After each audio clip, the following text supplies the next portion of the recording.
오늘 말씀의 제목은 하나님이 주신 부유함을 누리는 습관입니다.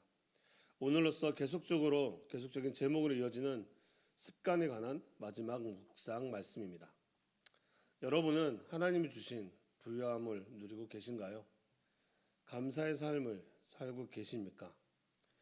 세상에서 채워도 채워지지 않는 것이 바로 물질이라고 합니다. 돈, 재물인 것이죠. 욕심은 끝이 없다고 말하니까요. 그래서인지 어떤 사람들은 주신 것에 만족하고 살고 있지만 어떤 사람은 끊임없이 불평과 불만으로 말하는 사람들이 있다는 것입니다. 많은 사람들이 돈에 대해서 비유를 할 때 이런 얘기를 많이 합니다. 월급을 200만 원 받는 사람이 있는데 직장을 옮겨 400만 원을 받게 되었습니다. 그런데 그 월급을 받고 나서 생활하려고 하니까 쓸 게 없다라고 말하죠. 200만 원을 받고 한 달을 생활한 사람이 2배의 월급을 받고 사는데도 쓸 게 없다고 말합니다. 이렇게 돈은 채워지지 않는다는 말씀입니다. 그래서 여러 가지 더 풍요로운 생활을 위해 여러 가지 투자를 합니다. 물론 그 투자가 성공할 수도 있지만 또 어떨 때는 또 실패를 하게 돼서 더 힘든 삶을 살아간다는 것이죠. 물질에서 자유로운 사람은 많지 않습니다. 하지만 돈은 분명히 필요합니다. 그런데 그 물질을 어떻게 다스리느냐가 굉장히 중요한 것이죠. 내 생각, 내 경험으로요? 아니요. 주님의 통치 안에서 다스려져야 합니다. 돈에 정복당하면 안 된다는 것입니다. 묵상에 이런 표현이 있습니다. 세상적으로도 돈 걱정만 하는 것은 못된 습성입니다. 영적 세계에서도 하나님의 공급을 믿지 않는 것은 악입니다 라고 말합니다. 이 말씀은 제가 너무나 공감하는 말씀입니다. 제가 이런 삶을 살았으니까요. 세상의 삶에서도 결혼을 했어도 하물며 신학 공부를 하면서도 이런 걱정은 늘 저에게 따라다녔으니까요. 입으로는 입히시고 먹이시는 것은 하나님이라고 고백을 하지만 몸과 마음은 그렇지 못한 삶을 살고 있었던 거죠. 하나님 안에 있을 때 하나님이 책임져 주신다는 삶을 산 건 몇 년 안 됐으니까요. 왜 그럴까요? 그건 하나님을 신뢰하지 못했기 때문입니다. 하나님을 전적으로 신뢰하지 못했기 때문에 제 자신을 온전히 드릴 수 없었던 것이죠.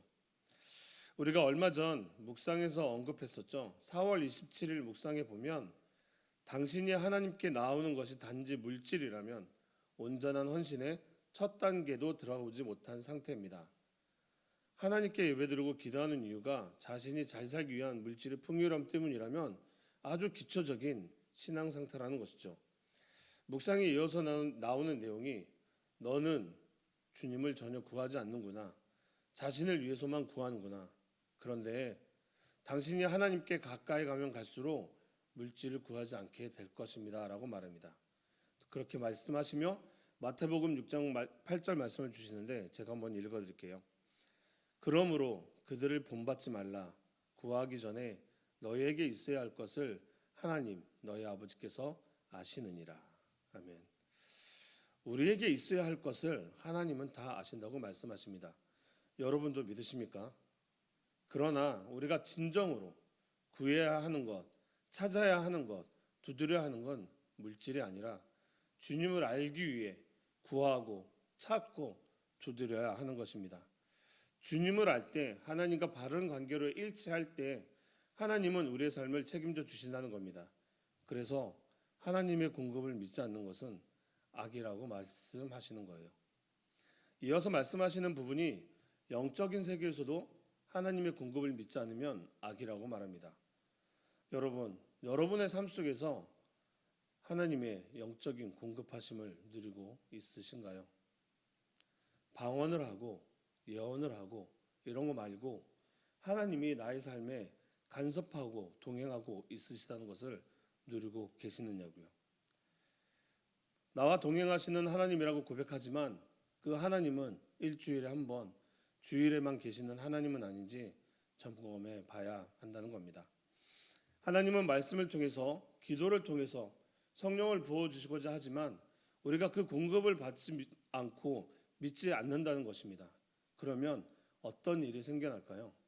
하나님과의 단절된 삶을 살게 되겠죠. 나를 통해 예수의 생명이 전해지지 않고 내 생각, 내 의지대로 살아간다는 것입니다.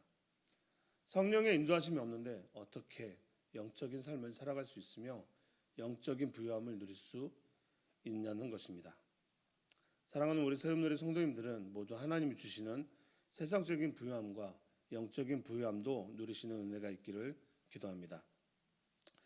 여러분, 그런데 하나님의 풍요함을, 하나님의 공급하심을 받지 못하게 하는, 방해하는 것이 있습니다. 그것이 바로 자기 연민입니다. 자기 연민보다 더 심각한 죄는 없다는 것이죠. 그럼 자기 연민이 무엇입니까? 자기 연민은 하나님 대신 자기 유익을 마음 보좌에 두는 것이고 자기가 제일 불쌍하다고 느끼는 겁니다. 또한 자기 연민에 빠지게 되면 입을 열 때마다 불만과 불평을 쏟게 하고 우리의 삶을 끝없는 영적 갈증에 빠지게 한다는 것이죠. 다시 말해 자기 연민이라는 비참한 영적 사치에 빠지나면 우리는 삶 가운데서 하나님의 풍요로움을 포기하는 것이라고 말씀하고 있습니다. 그러니 계속적인 불만만 나오는 거예요. 자기의 유익만을 바라보니 하나님의 공급하심을 못 느끼고 못 보는 겁니다. 나만 불행한 사람 같고 나만 축복받지 못한 사람 같으니까요. 그러니 하루하루 사는 것이 너무 힘든 것입니다. 자기 연민은 사단이 주는 생각입니다. 온통 자기 생각에 빠지게 주님을 볼 수 없게 만드는 것이죠. 광야 이스라엘 백성들을 보십시오. 홍해의 기적을 보이시고 애굽 종살이에서 벗어나게 해주셨는데 삶이 불편해지니 다시 애굽으로 돌아가자고 불만은 토하는 모습을요. 하나님이 만나로 며칠하기로 은혜를 베풀어 주신 건 기억하지 못하는 모습이죠. 자기 연민에 빠지게 되면 하나님이 베풀어 주신 은혜는 안 보이는 겁니다. 여러분, 이번 주 하루하루의 삶은 어떠셨나요? 하나님의 은혜 가운데 사셨습니까? 아니면 하루 버텨냈다고 스스로 위안을 삼고 계셨습니까? 우리의 삶 가운데 하나님께 초점에 맞춰 있지 않으면 걱정과 근심은 떠나지 않습니다. 그냥 분주하기만 하고 아무것도 이루어지지 않는다는 것이죠. 언제까지 이런 삶을 사시기를 원하시는 겁니다. 이제는 성령의 세밀한 음성에 인도하심에 우리 자신을 맡겨보자는 것입니다. 그래서 오늘 본문 말씀에서 이렇게 말하고 있어요. 오늘 본문 말씀이 베드로서 1장 4절인데 3절부터 봤으면 좋겠습니다. 근데 제가 이 말씀을 제가 쉬운 성경어로 읽어드릴게요. 3절입니다. 그리스도께서는 하나님의 능력으로 우리가 하나님을 섬기며 살아가는데 필요한 모든 것을 허락해 주셨습니다. 이 모든 것은 우리가 그분을 알 때에 받게 되는 것입니다. 그분은 자신의 영광과 선함으로 우리를 불러주셨습니다. 그 영광과 선함을 통해 약속하신 크고 놀라운 선물을 우리에게 주셨으며 이 약속을 통해 하나님을 닮은 모습으로 함께 교제하게 하셨습니다. 그러므로 세상의 어떤 정욕도 여러분을 멸망시킬 수 없습니다. 아멘. 베드로 사도는 보배롭고 지극히 큰 약속을 우리에게 주사라고 말씀하시며 이 약속이 무엇입니까? 바로 예수 그리스도로 말미암아 주신 모든 것을 말합니다. 그래서 3절에 그리스도께서는 하나님의 능력으로 우리가 하나님을 섬기며 살아가는데 필요한 모든 것을 허락해 주셨습니다 라고 말씀하고 계시는 겁니다. 어떻게 하면은요, 우리가 그분을 알 때 받게 되는 것입니다. 우리가 그분을 알 때, 주님을 알 때 말이죠. 예수님이 하나님의 능력으로 우리를 위해 모든 것을 준비해 주셨다는 것을 깨닫는 것이죠. 모든 필요를 공급하신다는 것을 깨닫는 습관을 통해 그 신성한 성품, 하나님을 닮아가는 모습으로 나아간다는 거예요. 잼버스 목사님은 말합니다. 하나님의 은혜를 다른 사람에게 차고 넘치게 할 수 있는 비결을 배우십시오. 그 비결은 하나님의 성품이 당신의 성품을 통해 나타나게 하는 것입니다. 그러면 주의 축복이 언제나 당신을 통해 흘러넘치게 될 것입니다 라고 말씀하십니다. 우리 새움누리 성도님들을 통해 하나님의 성품이 나타나길 원하신다는 거예요. 말씀을 마무리하겠습니다. 여러분은 하나님이 주신 부유함을 누리고 계십니까? 지금의 삶에 불평하고 있습니까? 하나님이 주시는 것을 누리는 훈련을 하시기 바랍니다. 여러분, 감사의 생활은 있는 것에 감사하고 있는 환경에 감사하면 주님이 주시는 그 풍요함을 맛보게 될 것입니다. 그리고 경험하게 될 것입니다. 입히시고 먹이시는 분이 하나님이시고 그분이 우리의 책임져 주신다는 사실을요. 그러면 일용할 양식만 있어도 주 안에서 행복하지 않을까요? 하나님과 바른 관계 안에 서 있는 훈련을 하십시오. 바로 순종의 훈련입니다. 그러면 주님은 바다의 모든 마지막 모래알과 가장 먼 별까지 사용하셔서 우리를 축복하실 겁니다. 라고 챔버스 목사님이 말합니다. 저는 이 표현이 너무 좋더라고요. 바다의 모든 마지막 모래알과 가장 먼 별까지 사용하셔서 정말 있는 것을 다 끌어모아서 우리를 축복하신다는 겁니다. 그리고 다시 한번 말씀드립니다. 자기 연민에 빠지지 마십시오. 자기 연민은 영적 교만입니다.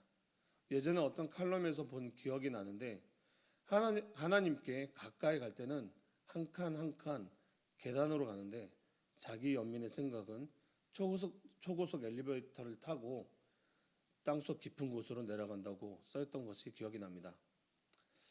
사랑하는 성도 여러분, 오직 하나님만을 바라보시고 나가시길 바랍니다. 하나님이 주시는 세상적인 부유함과 영적인 부유함을 모두 누리시는 우리 세움누리 공동체가 되기를 축복합니다. 아멘. 기도하겠습니다. 하나님 감사합니다. 우리는 정말 하나님이 모든 것을 공급하신다는 사실을 믿고 있습니까? 그 사실을 믿고 하나님 앞에 순종하는 삶을 살게 하옵소서. 예수님 이름으로 기도합니다. 아멘. 우리 찬송가 430장입니다.